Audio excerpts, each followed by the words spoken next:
የእሁድ ፕሮግራሞቻችንን ወደ እናንተ ያደረስን አሁን የውሎ ሰዓት ላይ ደርሰናል።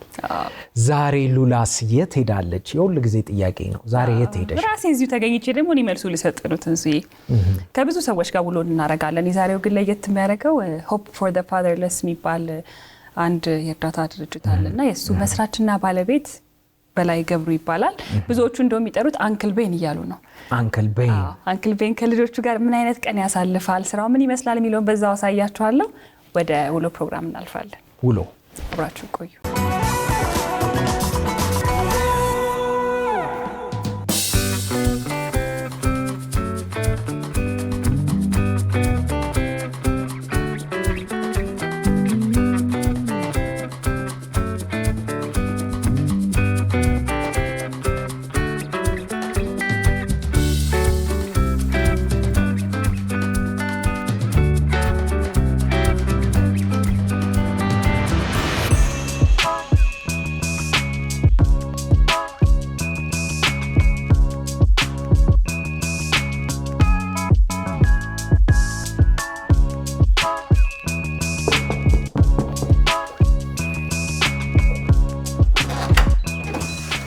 Hi.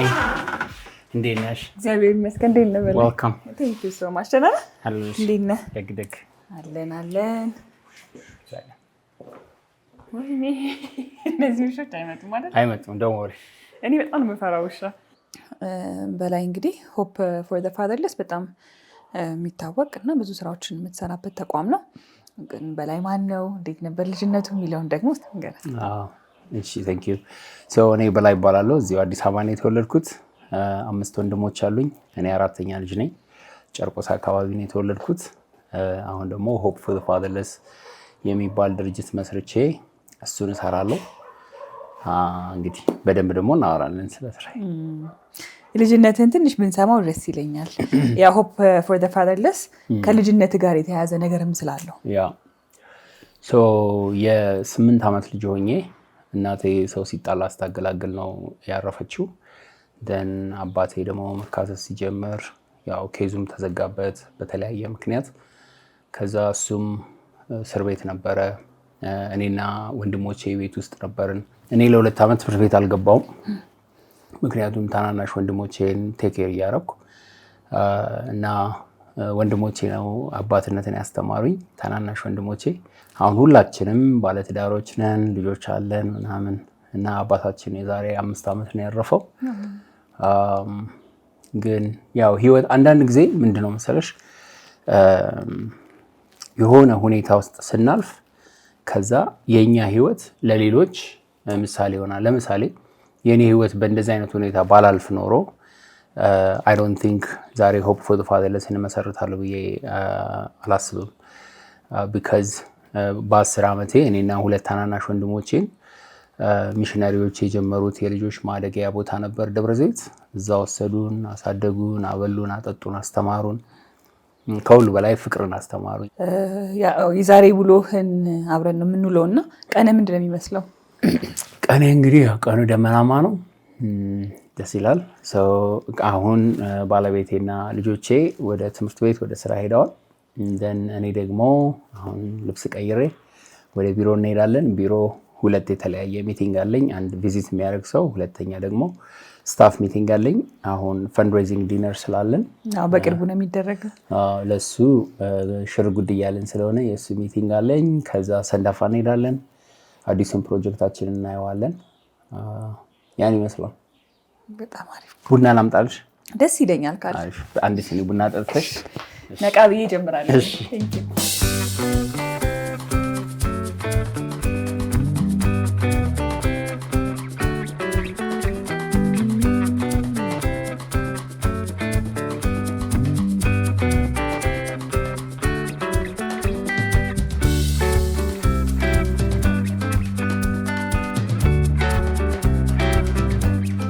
ቡናው እንዴት ነው? ቆንጆ ቡና። ይኸው እስካሁን ድረስ ከስዕሉ ጋር ተመስጬ አልጨረስኩትም። ግን ፔንቲንግ ነው አይኔን ያዘው። ይሄ ስዕል አንድ ጓደኛዬ የሰጠኝ ስዕል ነውና 1886 የተሳለ ስዕል ነው። ከ100 ዓመት በላይ ማለት ነው። እና ሆፕ ይባላል። ፍሬዴሪክ ዋትስ ይባላል። እንግሊዛዊ ነው። የስዕሉ ስም ሆፕ ይባላል፣ ተስፋ። እቺ ሴት እንግዲህ እንደምታያት በጣም ደክማለች፣ ዲፕረስ ትመስላለች፣ በሰንሰለት ታስራለች፣ ዓለም ላይ ተቀምጣለች። ከዛ ደግሞ ዝቅ ብላ ከስራቷ ከሁሉ ነገር በላይ ሙዚቃ ለመስማት ትፈልጋለች። እና አይ ቲንክ ሰው እንደዚህ አይነት ሁኔታ ውስጥ ሆኖ ሙዚቃ መጫወት የሚፈልግ አይመስለኝም። እንደገና ደግሞ አንድ ክር ነው ያለው፣ ብዙ የተበጣጠሱ ክሮች አሉ እና በአንድ ክር ሙዚቃ መጫወት ይቻላል ወይ? አይመስለኝም፣ ግን ይመስለኛል። እንዴት ሙዚቃዎቹ ይወጣሉ በአንድ ክር? እኔ ሙዚቀኛ አይደለሁም፣ ብዙ አውል ሜክ ኖይዝ፣ ግን ትንሽ ትንሽ እሞካክራለሁ። በአንድ ክር ግን ምን አይነት ሙዚቃ መጫወት ይችላለሁ? ሌት ሚ ሾው ዩ ሃቭ አ ጊታር። አንድ ክር ያለው ጊታር? አንድ ክር ሳይሆን በአንዷ ብቻ አንዷን መርጠን ይህን ክሩን ስቲል አንዱ አይደለም የሚለውን እያየሁ ነው። ስለዚህ ይችኛዋን ክር ነው የምጠቀመው። አይሻል? የትኛዋን ክር? ሶስተኛዋን ክር ማለት 1 2 3። እሺ እሺ።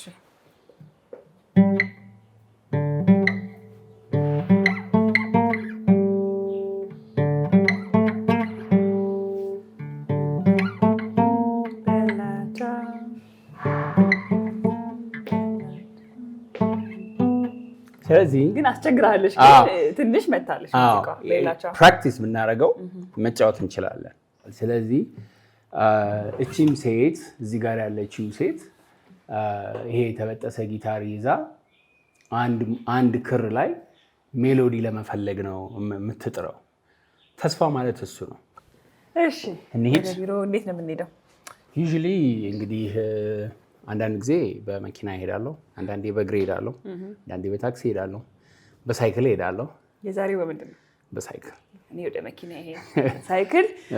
ስለዚህ ቢሮ እንገናኛለን ማለት ነው።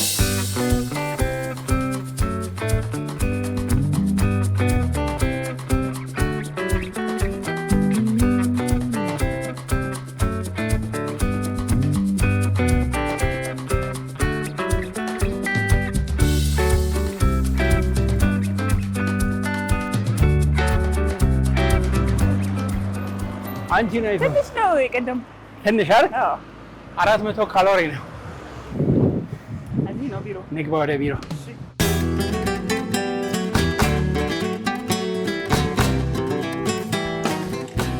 ዌልካም ቱ HFTF ሉላ ኤንድ DBS ቲም። ቴንክ ዩ ሶ ማች። እንዴት ነው አለን? ካንተ ጋር ነው ቀጠሮ። ሉላ ቀጠሮ ከእሱ ጋር ነው።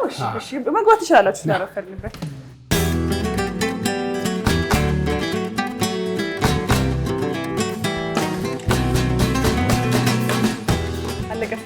ያ ጥሩ ነበር።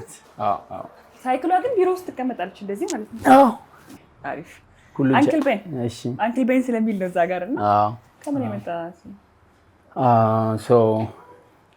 እንግዲህ ኒክኔሜ ቤን ነው። አንክል ቤን ማለት የአጎቴ በላይ ማለት ነው። አጎቴ ቤን ማለት ነው። እኔ ልጆችን ሁልጊዜ የምነግራቸው እኔ አባታችሁ አይደለሁም፣ ውሸት ነው አባታችሁ ነኝ ካልኳቸው እና አባትነትና አጎትነት የተለያየ ነው። ግን የአጎት ሪስፖንሲቢሊቲ አለ፣ የአባት ሪስፖንሲቢሊቲ አለ። አይ ብሊቭ እኛ ጋር ያሉት ልጆች በሙሉ የፈጣሪ ልጆች ናቸው። ፈጣሪ አባታችን ነው፣ እኔ ደግሞ አጎታቸው ነኝ። ስለዚህ እኔ አንክል ቤን እያልኩ ልቀጥል? መጀመር ትችላለህ ስብሰባህን? በጣም አሪፍ። መግባት ይቻላል? እንዴት ስብሰባውን መካፈል ይችላል?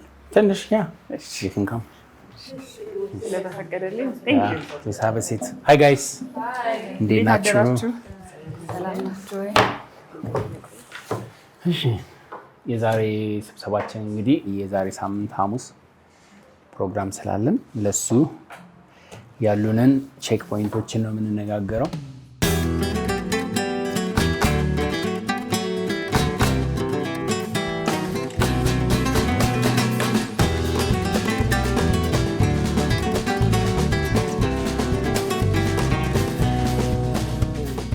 ስለዚህ በዚህ ኮንክሉድ እናደርጋለን። ከዚህ ቀጥሎ በጣም አሪፍ ፓርቱ ምንድነው መሰለሽ? እዚህ ምሳ እንበላለን። እዚሁ ነው የሚበላው? ማንም ሰው ምሳ ይዞ አይመጣም እና ምሳ ሰዓት ላይ ከስራ ውጭ የሆኑ ወሬዎችን ያወራል። ምሳ እንበላለን። ከዛ ወደ ጆይ ሃውስ ሄደን ልጆቹን አይተን ከዛ ሰንዳፋ እንሄዳለን ማለት ነው። ቅድም ምን አልከኝ? ምግብ ማብሰል እወዳለሁ አልከኝ። ማብሰል ያስደስታል። ምን ትችላለህ? ብዙ አይደለም ግን የውጭ ሀገር ምግብም እንደገና ደግሞ የሀገር ውስጥም የተወሰነ ሽሮ፣ ከዛ ዶሮም፣ ቁሌትም፣ እንጀራም። እንጀራ መጋገር? ለምንድን ነው እንጀራ መጋገር ከባድ የሚመስልሽ? ወንድ ከባድ የሚመስልሽ? እኔ እንጃ አልለመድም፣ ስላልተለመደ ይመስለኛል። ክብ መስራት እኮ ነው አይደለም? ማብኳቱ ነው ፕሮሰሱ ነው እኮ። እንዲሁም በጣም ነው ደስ የሚለው ማብኳቱ። ቴራፒ ነው እኮ ነው። እና አቦካዶ እኔ ሁሌ እንደውም እንጀራ እናቶች ሲጋግሩ ምናምን ከሴት የበለጠ ይሄ ማብኳቱ ላይ ወንዶች ናቸው የሚያስፈልጉት። ዳቦ ሲጋገር እንደዛ እላለሁ፣ ግን አልተለመደም። አይ ቲንክ ያው እኔም ካደግኩበት ቤት እንደገናም ደግሞ ያደግኩበትን ቦታ ስራ አለን። የምግብ ስራ የሴት የወንድ ምናምን አይባልም።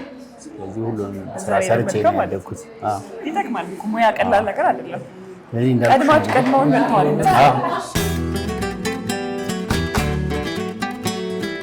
ጌታ ሆይ ተመስገን ስለሰጠህን ምግብ ላጡ ለተራቡ መስጠት የምንችልበትን ጸጋ ጨምርልን። አሜን።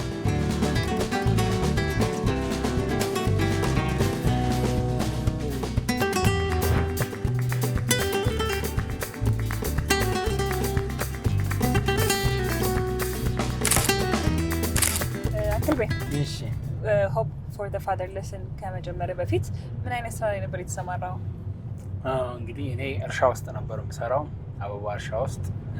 በተለይ ደግሞ ፕሮፓጌት ማድረግ፣ ችግኝን ማፍላት፣ ስፔሲፊክሊ ሮዝ ፋርም ውስጥ ነበር የምሰራው። እዛ ውስጥ ፕሮዳክሽን ማኔጀር ሆኜ ተቀጥሬ ነው የምሰራው።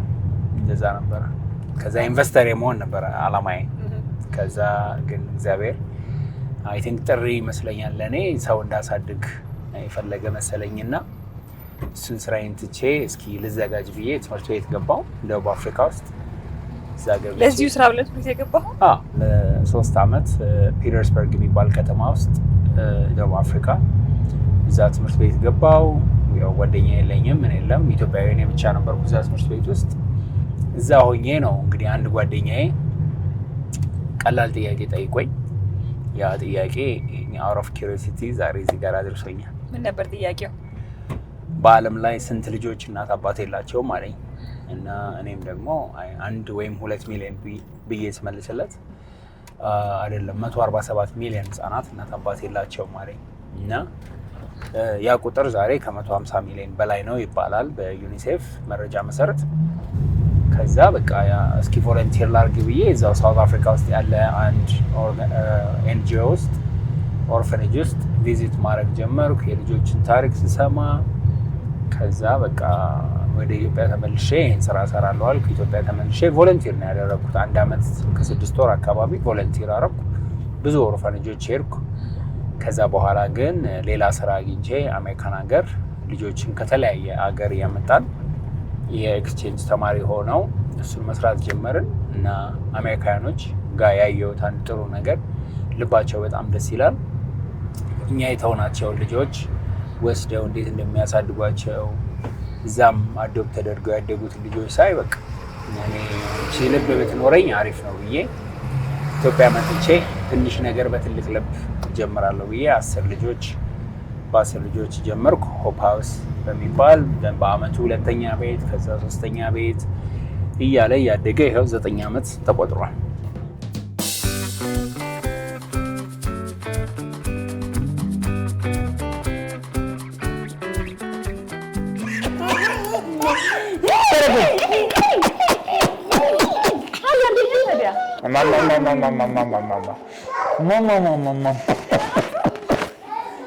ሀይ ሰላም ወደድከው? አሪፍ ነው። ጫማ ገዛልሽ ትላንትና? ቁጭ እንበልና ትነግሩኛላችሁ።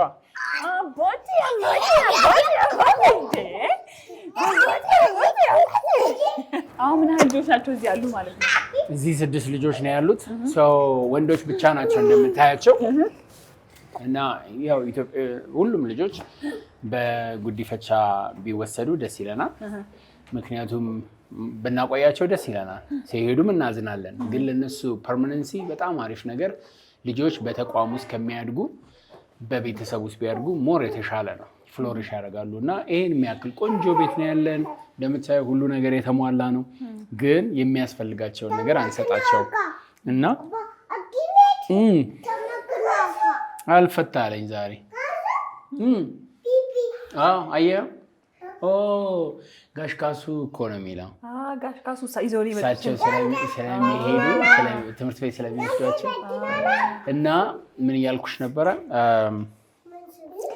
በብዛት ኢትዮጵያ ውስጥ ያለ ሰው አዶፕት ማድረግ የሚፈልገው ሴት ልጅ ነው። ለምን? አይ ዶንት ኖ። ስለዚህ አዳፕት ሲደረጉበት እና የተወሰኑት ልጆች አሁን ፕሮሰስ ይደረግላቸው። አሁን እነሱ 5 ወር ሆኗቸዋል ተብሎ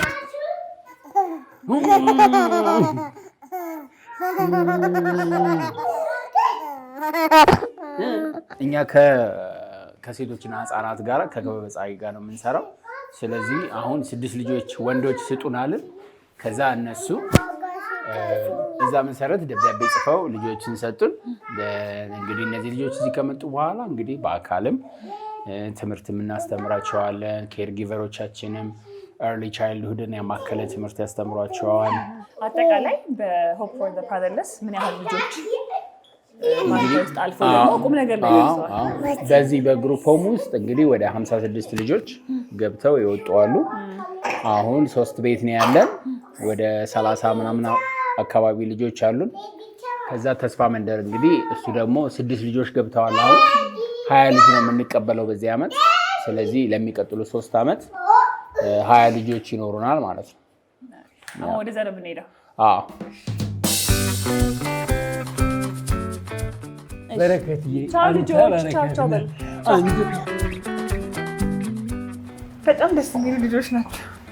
እኛ አስተምረን ነው ለአዶፕሽን የምንሰጠው፣ ሰዎችንም አስተምረን።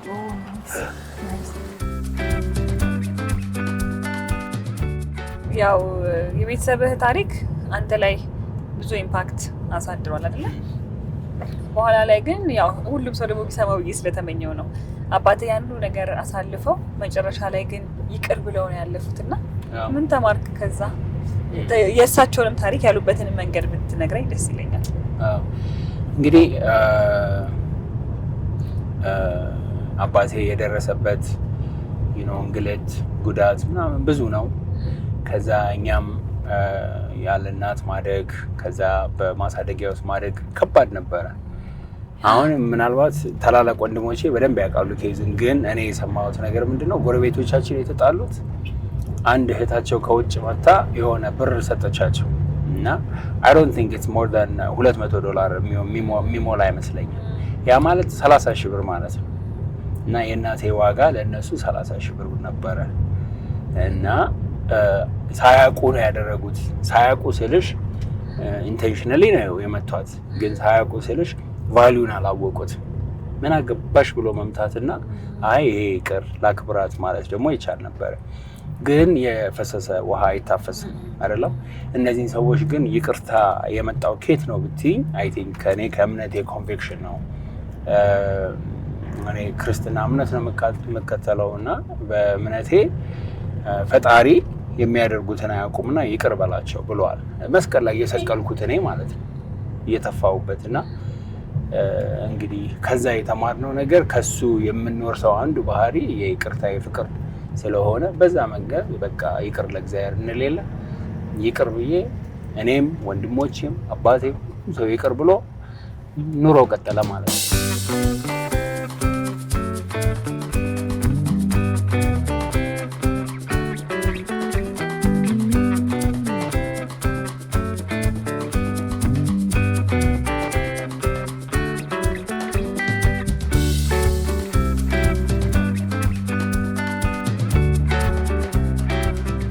ሀይ ሚስተር ሚኪ እንዴት ነህ?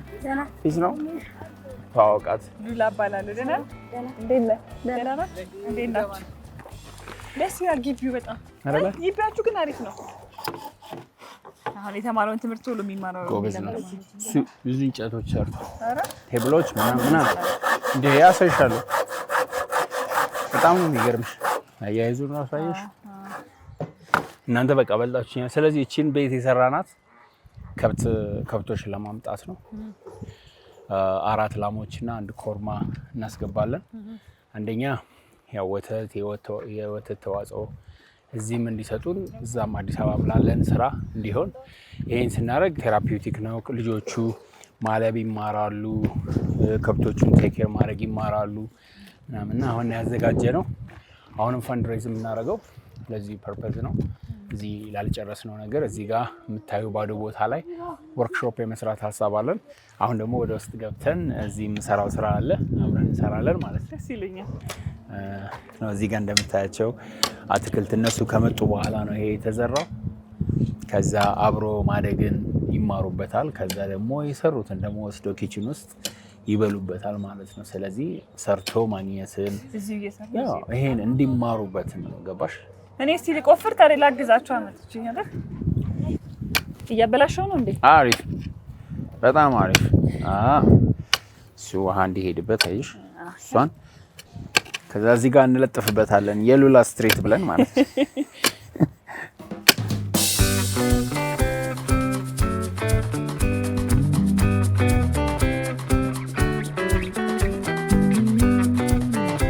ይሄ እንግዲህ ሊቪንግ ሩማችን ነው። ልጆቹ ምግብ የሚመገቡበት ቦታ ይሄ ነው። ቅድም ያልኩሽ ዘመድኩን የሰራቸው ወንበሮች ናቸው። ትራሶቹ የሰሩት ነው። ይሄ ጎበዝ አይደለ? ትራስ ብቻ ነው የቀረው አይደለ? ኪችን ነው እንግዲህ። እስኪ እዚህ እንግባና ደግሞ ቼክ ናርክ። እንዴት ናችሁ ጋይስ? ሰላም ነው? አይ እንዴት ነሽ?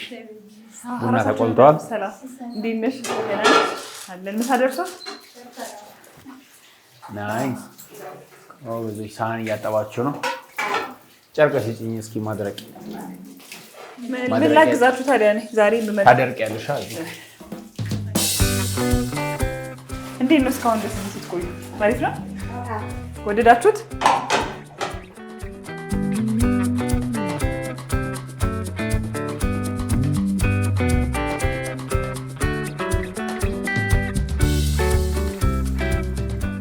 ከግቢው ጀምሮ በቃ የተሰራው ነገር ደስ ይላል። የሆነ ቅልል ያለ ስሜት አለው። ለሪሃቢሊቴሽን አሪፍ አማራጭ መሰለኝ አይደለ? እንግዲህ እንደምታያቸው አሁን ፈረስ እየጋለቡ ነው። አንዱ ሀሳቤ ምንድነው መሰለሽ፣ አሜሪካ ሀገር ውስጥ ያየሁት አንድ የሆርስ ቴራፒ አለ እና በጣም የተጎዱ ልጆች መጥተው እንግዲህ እሱን የሚያውቁ ሰዎች አሉ። እኔ አየሁት እንጂ አልተማርኩትም እና ከዛ ሰው ለማምጣት እያሰብኩ ነው። ሆርስ ቴራፒው እንዲሰጣቸው ማለት ነው።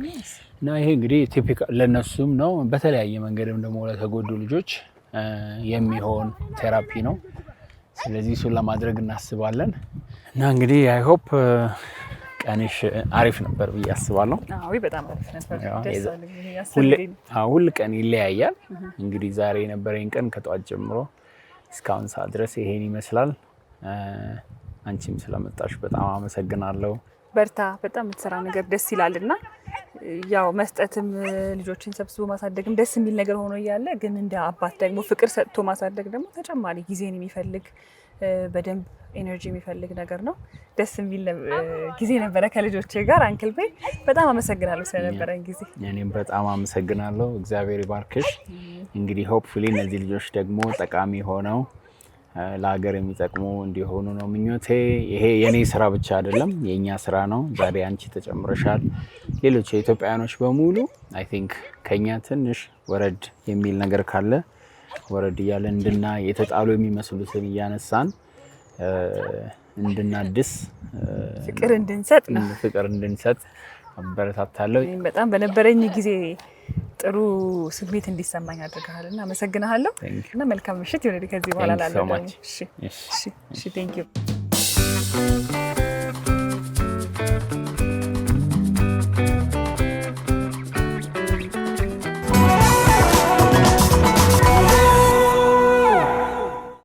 እንደነዚህ ያሉ አዝናኝና ተወዳጅ ፕሮግራሞቻችንን ለማየት ይሄንን ይጫኑ።